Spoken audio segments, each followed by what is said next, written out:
Breaking Jain news. राष्ट्रीय स्वयंसेवक संघ द्वारा विज्ञान भवन दिल्ली में आज 12 फरवरी को भगवान महावीर स्वामी का 2550वां निर्वाण कल्याणक पूज्य जैन आचार्य श्री प्रज्ञ सागर जी महाराज एवं आचार्य श्री सुनील सागर जी महाराज एवं श्वेतांबर दिगंबर जैन समाज के प्रमुख साधु साध्वियों एवं जैन समाज की प्रमुख संस्थाओं के पदाधिकारियों की उपस्थिति में मनाया गया। इस अवसर पर राष्ट्रीय स्वयंसेवक संघ के सरसंघ संचालक श्री मोहन राव भागवत जी प्रमुख अतिथि के रूप में उपस्थित हुए। सुनिए इस अवसर पर श्री भागवत जी ने क्या कहा। ये संघ की दृष्टि से कोई विशेष बात नहीं है, क्योंकि हम एकात्मता स्तोत्र कहते हैं, रोज कहते हैं, प्रातः काल में कहते हैं। उसमें नित्य भगवान महावीर का स्मरण करते हैं। हमारे ज्ञान निधि में जैन आगमों की भी गणना करते हैं। चतुर्वेदाः पुराणानि सर्वोपनिषदस्तथा रामायणं भारतंच गीता सद्दर्शनानि च जैनागमाः त्रिपिटकाः गुरुग्रंथ सतांगिरः एष ज्ञान निधि सर्व श्रेष्ठ। ये हमारे भारत की ज्ञान निधि है। और बुद्धा जिनेन्द्रा गोरखा पाणिनिश्च पतंजलि शंकरो मध्व निम्बो श्री रामानुज वल्लभो झूले लालोथ चैतन्य तिरुवल्लुवर तथा नायन मार आलवाराष्ट्र कंबश बसवेश्वरा। ये इस ज्ञान निधि के सब प्रवर्तक है, उपदेशक है, और ये हमारी सबकी ज्ञान निधि है, क्योंकि एक ही निष्कर्ष सब बताते हैं।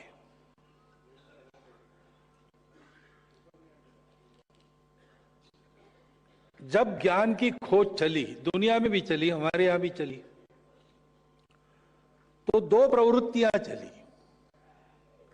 हमारी परंपरा की भाषा में एक श्रमण धारा है और दूसरी वैदिक या ब्राह्मण धारा कहते हैं।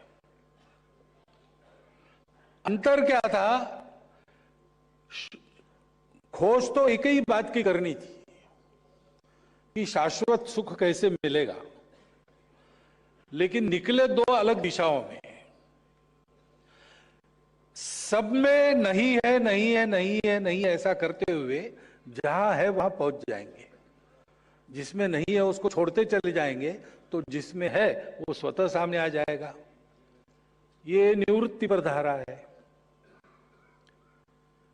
और जो कुछ सब है उसमें भी है, उसमें भी है, उसमें भी है, उसमें भी है, ऐसे करेंगे तो उसमें जो असार है वो निकल जाएगा और जो है वो सामने आ जाएगा। ये दो दिशाएं खोज की थी। खोज का विषय एक ही था, शाश्वत सुख देने वाला सत्य सबको चाहिए था। दुनिया में भी ऐसे ही दो जगह, दो दिशाओं में लोग चले, लेकिन दुनिया और भारत में अंतर रहा कि बाहर की खोज करके दुनिया रुक गई और हमने बाहर की खोज होने के बाद अंदर खोजना प्रारंभ किया और उस सत्य तक पहुंच गए।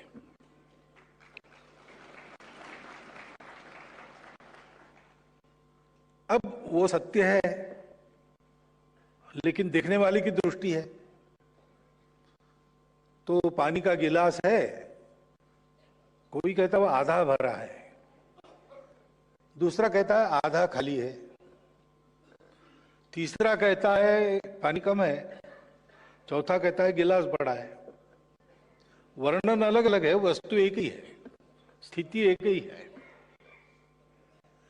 ऐसे देखने वाली की प्रकृति दृष्टि, इसके आधार पर रुचि नाम वैचित्र्यात रुजु कुटिल नाना पथयुताम, ऐसे उस सत्य का वर्णन हुआ। तो दर्शन धर्म अलग अलग बन गए, बने रहे और चल रहे, साथ चल रहे। क्योंकि सारा ये जो अपने अपने रुचि के लिए, प्रवृत्ति के लिए वैशिष्ट्यपूर्ण ऐसी जो यात्रा थी वो अलग अलग प्रकार से चली, तो भी खोज एक चीज की होने के कारण जहां पहुंचे वो बात तो एक ही थी। साध्वी जी ने कहा कि महावीर को मानना सरल है, महावीर का मानना कठिन है।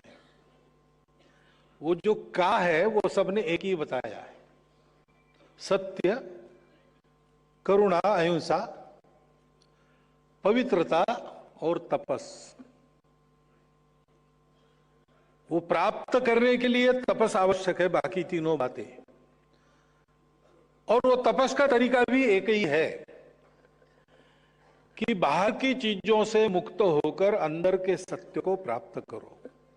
बाकी दुनिया ने सोचा कि सुख बाहर है, और बाहर की सुख दुनिया में देखा उन्होंने कि वो सुख टिकता नहीं है, वो बार बार प्राप्त करना पड़ता है।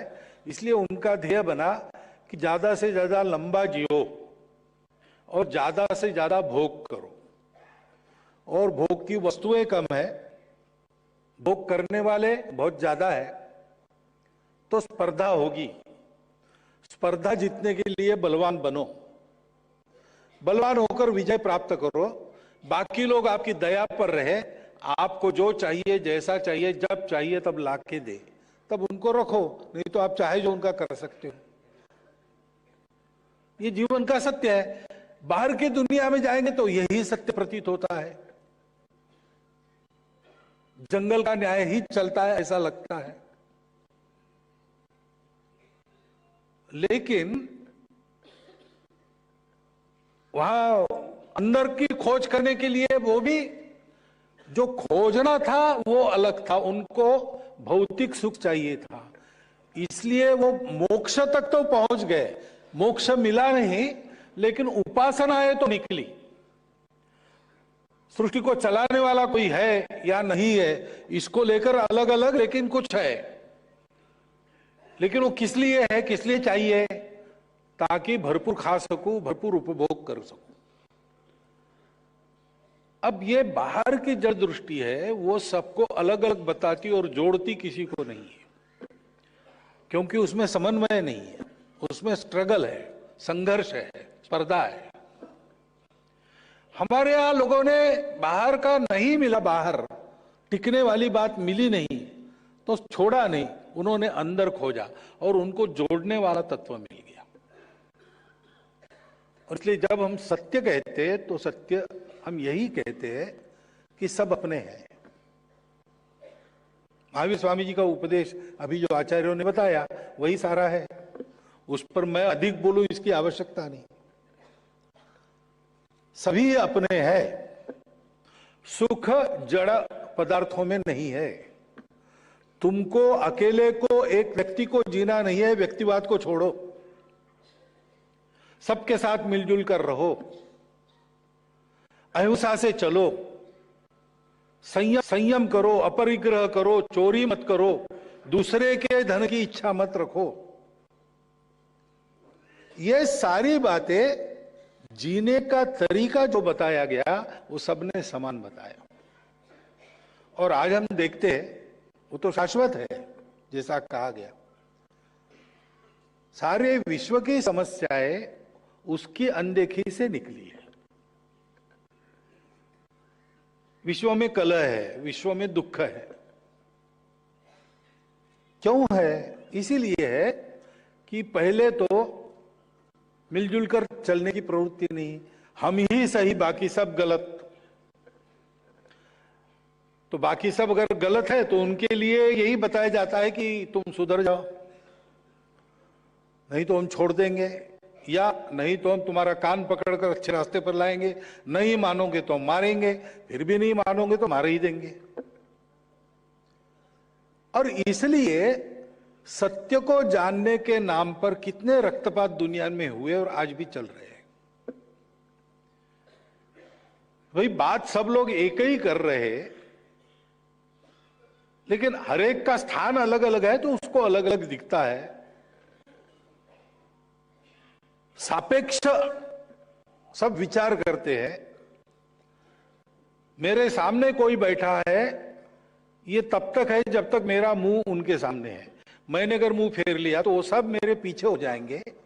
जगह किसी की नहीं बदलेगी, मेरी भी नहीं बदलेगी, उनकी भी नहीं बदलेगी, लेकिन मेरी जो अभी की स्थिति है उसके आधार पर मैं बोल रहा हूं। आप मेरे सामने बैठे हैं, कोई मेरे साथ खड़ा है और पीछे देख रहा है, वो कहेगा कि सामने कहाँ है, वो तो पीछे है। इसको लेकर झगड़ा करेंगे, इसको लेकर झगड़ा करेंगे तो कलह ही होगा, युद्ध ही होगा, और क्या नहीं, और क्या होगा। और इसलिए अहिंसा की बात जो महावीर जी ने कही और उसका पराकोटि का एक आदर्श खड़ा किया, अभी जीवन बताया, उन्होंने सब सहन किया, कभी सामना किया नहीं, अपूर्व सहन शक्ति का परिचय दिया। सहन नहीं करना यानी कायर नहीं बनना, सहन नहीं करना यानी भाग नहीं जाना, सामना करना यानी प्रतिकार नहीं किया, लेकिन खड़े रहे, भागे नहीं। ये कौन कर सकता है? जो परम शक्तिशाली है वही अहिंसक बन सकता है। और इसलिए महावीर जी तो महावीर थे, चाहते तो सब कर सकते थे, लेकिन सद्भावना सबके बारे में है, सब अपने हैं, और किसी को धक्का नहीं पहुंचाना है, तो मन वचन कर्म से पूर्ण अहिंसक हो रहे। उस अहिंसा की योग्यता भी प्राप्त करनी पड़ती है, ऐसी शक्ति, ऐसा संयम पहले धारण करना पड़ता है। आप देखिए, अभी की दुनिया को देखिए और अभी लड़ने वाले लोगों को देखिए, देश में या बाहर। लड़ने की भाषा वही करते हैं जिनको डर होता है। जो बलशाली है वो लड़ने की भाषा नहीं करते, वो समझाने की भाषा करते हैं, साथ बुलाते, साथ चलने के लिए कहते हैं। और वो अगर सबको अपना मानते हैं तो दुर्बलों को बलशाली बनाते हैं। इस प्रकार का आचरण, अहिंसा का आचरण जो महावीर जी का आदर्श है, वो उन्होंने केवल उपदेश नहीं किया है, ये सब जीकर बताया है। दूसरी बात है कि जड़ सुख के पीछे भागते हैं लोग, तो वो तो पूरा पड़ने वाला नहीं है किसी को। महात्मा गांधी कहते थे कि there is enough in universe for everyone's need, but universe cannot satisfy anyone's greed. आवश्यकता सबकी पूरी होती है, इतना सृष्टि में है, लेकिन लालच है तो एक के लालच को भी सृष्टि पूरी नहीं पड़ती। जड़ सुख के पीछे भागने वाले लालची हो जाते, क्योंकि और जड़ सुख तो अभी है, एक मिनट के बाद चला जाएगा। अभी आप जी भर के रसगुल्ले खा लो, इसका मतलब ये नहीं कि कल आपको जरूरत नहीं पड़ेगी। रसगुल्ला अच्छा लगता है, 50-60 खा लिए, दिन भर भोजन नहीं किया, कल सुबह उठ के कल का है क्या रसगुल्ला कहीं रखा है, ऐसा पूछते हैं। कल तो खाया, कल खाया, लेकिन आज फिर से चाहिए, तो लालच बढ़ाता है, वो पूरा पड़ता नहीं। उसके चलते लोग चाहे जो करते हैं, वही अगर सर्वोच्च माना जाए तो बाकी सब गौण हो जाता है। और इसलिए संयम का उपदेश दिया। महाश्रमण जी को एक बार सुन रहा था, उन्होंने एक वाक्य कहा था कि अहिंसा और संयम ये भगवान महावीर के सिख के दो बहुत महत्वपूर्ण हिस्से। श्रमण परंपरा में महावीर जी ने ये जो तत्व दिए हैं, अनेकांतवाद हो, स्यादवाद हो, ये हमको एक दूसरे के साथ मिलजुल कर रहना सिखाते, आगे बढ़ना सिखाते, सबको अपना बनाना सिखाते, और अपने ऊपर संयम रखते हुए जड़ पदार्थों के परे जाकर वास्तविक जो शाश्वत सुख है उसका निधान जहां है वहां पहुंचाते हैं। वो क्या है, कैसे है, इसके वर्णन के बारे में अलग अलग सब हो सकता है, लेकिन वो जो कुछ है वो एक ही है।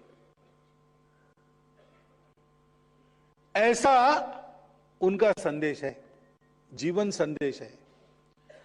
और हम अपने भारत की परंपरा का विचार करते हैं तो यही हमारे सारे तत्वज्ञान, सारे तत्वदर्शी, सारे धर्म पंथ संप्रदाय सब यही कहते हैं। दर्शन अलग अलग है, लेकिन प्रस्थान बिंदु एक है और व्यवहार एक है। और इसलिए हम कहते हैं कि विविधता में एकता हमारे देश में है। कभी कभी मैं कहता हूं कि विविधता में एकता क्या, एकता की ही विविधता हमारे देश में ध्यान में आती है। हम सब एक है, और हम एक है तो हम बड़े प्रतापी बन जाएंगे, सारी दुनिया को जीतेंगे, ऐसा नहीं है। हम सब एक होने से प्रतापी बन जाएंगे, शक्ति संपन्न बन जाएंगे। हमको दुनिया को जीतना नहीं है, हमको सारी दुनिया को जोड़ना है। क्योंकि हम मानने वाले और न मानने वाले ऐसा भेद न मानने वाले, मानने वाले और न मानने वाले इनका भेद करने वाले सारे उच्च तत्व कहते, लेकिन वो केवल मानने वालों के लिए होते, न मानने वालों के लिए नहीं होते। चाहते तो सब कर सकते थे, लेकिन सद्भावना सबके बारे में है, सब अपने हैं और किसी को धक्का नहीं पहुंचाना है, तो मन वचन कर्म से पूर्ण अहिंसक हो रहे। उस अहिंसा की योग्यता भी प्राप्त करनी पड़ती है। ऐसी शक्ति, ऐसा संयम पहले धारण करना पड़ता है। आप देखिए, अभी की दुनिया को देखिए और अभी लड़ने वाले लोगों को देखिए, देश में या बाहर। लड़ने की भाषा वही करते हैं जिनको डर होता है। जो बलशाली है वो लड़ने की भाषा नहीं करते, वो समझाने की भाषा करते हैं, साथ बुलाते, साथ चलने के लिए कहते हैं। और वो अगर सबको अपना मानते हैं तो दुर्बलों को बलशाली बनाते हैं। इस प्रकार का आचरण, अहिंसा का आचरण जो महावीर जी का आदर्श है, वो उन्होंने केवल उपदेश नहीं किया, ये सब जीकर बताया है। दूसरी बात है कि जड़ सुख के पीछे भागते हैं लोग, तो वो तो पूरा पड़ने वाला नहीं है किसी को। महात्मा गांधी कहते थे कि there is enough in universe for everyone's need, but universe cannot satisfy anyone's greed. आवश्यकता सबकी पूरी होती है, इतना सृष्टि में है, लेकिन लालच है तो एक के लालच को भी सृष्टि पूरी नहीं पड़ती। जड़ सुख के पीछे भागने वाले लालची हो जाते, क्योंकि और जड़ सुख तो अभी है, एक मिनट के बाद चला जाएगा। अभी आप जी भर के रसगुल्ले खा लो, इसका मतलब ये नहीं कि कल आपको जरूरत नहीं पड़ेगी। रसगुल्ला अच्छा लगता है, 50-60 खा लिए, दिन भर भोजन नहीं किया, कल सुबह उठ के कल का है क्या रसगुल्ला कहीं रखा है, ऐसा पूछते हैं। कल तो खाया, कल खाया, लेकिन आज फिर से चाहिए, तो लालच बढ़ाता है, वो पूरा पड़ता नहीं। उसके चलते लोग चाहे जो करते हैं, वही अगर सर्वोच्च माना जाए तो बाकी सब गौण हो जाता है। और इसलिए संयम का उपदेश दिया। महाश्रमण जी को एक बार सुन रहा था, उन्होंने एक वाक्य कहा था कि अहिंसा और संयम ये भगवान महावीर के सिख के दो बहुत महत्वपूर्ण हिस्से। श्रमण परंपरा में महावीर जी ने ये जो तत्व दिए हैं, अनेकांतवाद हो, स्यादवाद हो, ये हमको एक दूसरे के साथ मिलजुल कर रहना सिखाते, आगे बढ़ना सिखाते, सबको अपना बनाना सिखाते, और अपने ऊपर संयम रखते हुए जड़ पदार्थों के परे जाकर वास्तविक जो शाश्वत सुख है उसका निधान जहां है वहां पहुंचाते हैं। वो क्या है, कैसे है, इसके वर्णन के बारे में अलग अलग सब हो सकता है, लेकिन वो जो कुछ है वो एक ही है। ऐसा उनका संदेश है, जीवन संदेश है। और हम अपने भारत की परंपरा का विचार करते हैं तो यही हमारे सारे तत्वज्ञान, सारे तत्वदर्शी, सारे धर्म पंथ संप्रदाय सब यही कहते हैं। दर्शन अलग अलग है, लेकिन प्रस्थान बिंदु एक है और व्यवहार एक है। और इसलिए हम कहते हैं कि विविधता में एकता हमारे देश में है। कभी कभी मैं कहता हूं कि विविधता में एकता क्या, एकता की ही विविधता हमारे देश में ध्यान में आती है। हम सब एक है, और हम एक है तो हम बड़े प्रतापी बन जाएंगे, सारी दुनिया को जीतेंगे, ऐसा नहीं है। हम सब एक होने से प्रतापी बन जाएंगे, शक्ति संपन्न बन जाएंगे। हमको दुनिया को जीतना नहीं है, हमको सारी दुनिया को जोड़ना है। क्योंकि हम मानने वाले और न मानने वाले ऐसा भेद न मानने वाले, मानने वाले और न मानने वाले इनका भेद करने वाले सारे उच्च तत्व कहते, लेकिन वो केवल मानने वालों के लिए होते, न मानने वालों के लिए नहीं होते। शुद्ध जड़वादी विचारधारा भी बात करती है न्याय की, सत्य की, अहिंसा की, लेकिन वो कहते हैं कि जो हमारा विचार मानते उनके लिए ये है, बाकी लोगों के लिए क्या है, बाकी लोग नष्ट हो जाएंगे, नहीं हुए तो हम करेंगे। हम संपूर्ण विश्व को एक जीव के रूप में देखते हैं और इसलिए उसमें किसी प्रकार का विभाजन नहीं करते। जो मानने वाले हैं वो हमारे है ही, जो न मानने वाले हैं वो भी हमारे हैं, उनको भी जोड़ना है। और इसलिए हम बनेंगे तो हम और लोगों को बनाने के लिए उसका उपयोग करेंगे, उनको बांधने के लिए उसका उपयोग नहीं करेंगे। एक ऐसा उच्च जीवन दर्शन हमारे यहां मिला है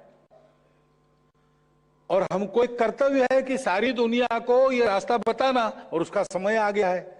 क्योंकि 2000 वर्षों में अनेक प्रकार के प्रयोग करके और विश्व अब ठोकरे खा रहा है, लड़खड़ा रहा है और भारत की ओर आशा से देख रहा है। भारत से उपाय मिलेगा ऐसा विश्व क्यों सोचता है? क्योंकि विश्व को पता है कि ऐसे दर्शनों के आधार पर, ऐसे शाश्वत तत्वों के आधार पर और ऐसे व्यवहारों के आधार पर एक समय बीत गया, हजारों वर्षों तक हमने दुनिया को सुखी, सुंदर, शांतिपूर्ण और एक बनाए रखा। लोग क्रांति की भाषा कहते हैं, हमने विश्व के जीवन में उत्क्रांति और संक्रांति लाई है। ऐसे हम लोग हैं। वो कर्तव्य करने का समय उपस्थित हुआ है और इसलिए भगवान महावीर को, उनके उपदेश को, उनकी तपस्या को, उनके आचरण को याद भी करना पड़ेगा और उसको अपने जीवन में भी उतारना पड़ेगा। जब हमारे जैन बंधुओं ने तय किया कि 2550वां वर्ष मनाएंगे, तभी हमारे सरकार्यवाह जी ने एक निवेदन दे दिया प्रेस को, महावीर जी के बारे में अच्छी जानकारी वगैरह सारा देकर कि उनका ये 2550वां वर्ष है और उसको मनाने में संघ सहयोगी सहभागी है। और 70,000 शाखा की बात हमारे मुनि जी ने कही, तो हमारी शाखाओं में उस बैठक के बाद ये शाखाशाह कार्यक्रम शुरू हो गए। इस बार के हमारे बौद्धिक पाठ्यक्रम में महावीर जी की कहानी और महावीर जी के तत्वज्ञान का सबको समझ में आया ऐसी सरल भाषा में छोटा सा परिचय ये समाविष्ट हो गया है। और उसकी पूछताछ भी होगी कि कितना किया जो तय हुआ था वो, क्योंकि पूरा समाज अपना है, ये सारा अपना निधि है, तो इसको तो मनाना ही है। इसमें विशेष बात क्या है? ये न मनाते तो विशेष था, ऐसे कैसे हो गया? ये पूरा ज्ञान निधि अपना है, ये पूरे प्रवर्तक आचार्य हमारे आचार्य है। उन्होंने हमको जीवन की सत्य राह का दर्शन समय समय पर देश काल परिस्थिति सुसंगत भाषा में कराया है। हमारा समाज भी अलग अलग रुचियां लगता है, उसके अनुसार एक एक रास्ते को पकड़ता है, उस पर निष्ठा से चलता है। उसको भी समझना चाहिए कि रास्ते अलग है, लेकिन जाना एक ही जगह सबको है, निकले एक ही जगह से है। जितनी मेरी शक्ति है वैसा रास्ता मैंने लिया है, लेकिन इसका मतलब ये नहीं कि दूसरा रास्ता गलत है, वो भी उतना ही समर्थ है। और इसलिए साध्वी जी ने जो कहा कि चाहे धर्म हमारे अलग हो, राष्ट्र के नाते हम एक है। हमारे समाज में अनेक वर्ग है जिनको हम समाज के जैन समाज कहते हैं, सिख समाज कहते हैं, भले ही हम कहे, लेकिन इस देश के लोगों के नाते हम सब एक हैं। और एक रहकर हमको देश को बनाना है। रामलला अयोध्या में है, उस दिन ये सब कहा गया जो यहां हमको बताया गया कि अयोध्या में कलह नहीं होता।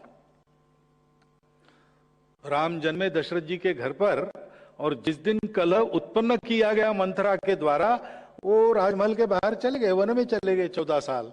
दुनिया में कलह था, उसको समाप्त करके वापस आए, क्योंकि 14 साल भरत ने बिना कलह राजगद्दी संभाली, राम की पादुका रखकर। ये बुद्धि 14 साल तक जब टिकी रही तो रामलला वापस आए। अब फिर से एक बार आए हैं, तो हमको भी उसी रास्ते पर चलना है। और उस रास्ते का, उसकी पूर्णता में दो टूक शब्दों में अपने जीवन के उदाहरण के साथ दर्शन हमारे सामने भगवान महावीर ने रखा है। उसको याद करना, उसको समझना और एक एक छोटी छोटी चीज अपने जीवन में उतारना। एकदम तो हम बढ़ नहीं सकेंगे, एकदम भगवान महावीर बनना किसी के बस की बात नहीं, लेकिन उन्होंने भी कितने वर्ष तपस्या की। हम एक एक कदम बढ़ा सकते हैं। हम कहेंगे बहुत दूर है, वहां कैसे जाएंगे, तो जहां है वहीं रहेंगे। कैसे जाएंगे सोचने के बजाय चलना प्रारंभ करेंगे तो कैसे जाना भी पता चलेगा और एक दिन पहुंच भी जाएंगे। योजना नाम सहस्रंतु शनैर गच्छेत पिपीलिका, चींटी चलती है अपने छोटे छोटे कदमों में, सहस्रों योजन चली जाती है, गांव के गांव बदल देती है। अगच्छन वैनतयोपि पदम एकम न गच्छति। और गरुड़ है, महाशक्तिशाली है, पंखों में ताकत है सारे आसमान को आलोड़न करने की, परंतु उड़ता ही नहीं, तो जाएगा ही नहीं। तो हम गरुड़ हो या चींटी हो, कदम बढ़ाने का महत्व है। और इसलिए इस वर्ष में हम संकल्प ले कि अगले वर्ष 2551वां कल्याणक जब आएगा, तब तक हम अपने जीवन में अहिंसा, अस्तेय, अपरिग्रह, संयम, एकांत, अनेकांतवाद, स्यादवाद, इन सारे मामलों का विचार करके कौन सी दो नई अच्छी बातें जोड़ेंगे, कौन सी दो पुरानी बुरी बातें छोड़ेंगे। ऐसा अगर स्वयं का निरीक्षण करके छोटे छोटे परिवर्तन हम प्रतिवर्ष करते चले जाते हैं, तो कर्म तो हमारे हाथ में है। हमारे सभी धर्मों में और एक समानता का वैशिष्ट्य है, सब लोग कर्म करने की मनुष्य की स्वतंत्रता और कर्म करने के बाद उसके फल को स्वीकार करने की, उसके फल यानी उसके बख्शीश नहीं, उसके जो परिणाम होंगे उसकी जिम्मेवारी उसको स्वीकार करनी पड़ती हो और उस परिणाम भोगने पड़ते हैं। इस पर सब लोग विश्वास करते हैं। और इसलिए हम ऐसा कर्म करें जिस कर्म से हमारा भविष्य काल ठीक हो जाए, चाहे वो अगला वर्ष हो या अगला जन्म हो, क्योंकि हम सब ये मानते हैं कि मनुष्य की प्रगति थमती नहीं है, वो सदैव चलती है। जन्म जन्मांतर की यात्रा में वो उसको पूर्ण कर लेता है और एक दिन अंदर के इस सुख को पाकर एक छोटा महावीर वो भी बन जाता है। ये यात्रा हम प्रारंभ करें, इस यात्रा का संकल्प हम सब ले, उस यात्रा में बढ़ने वाले सभी को आपके प्रगति की अनेकों शुभकामनाएं उस यात्रा में, और हमारे मुनि आचार्य संतों का ऐसा ही मार्गदर्शन हमें नित्य प्राप्त होता रहे, यह उनके चरणों में प्रार्थना और आपके लिए भी ये शुभकामना। बहुत बहुत धन्यवाद।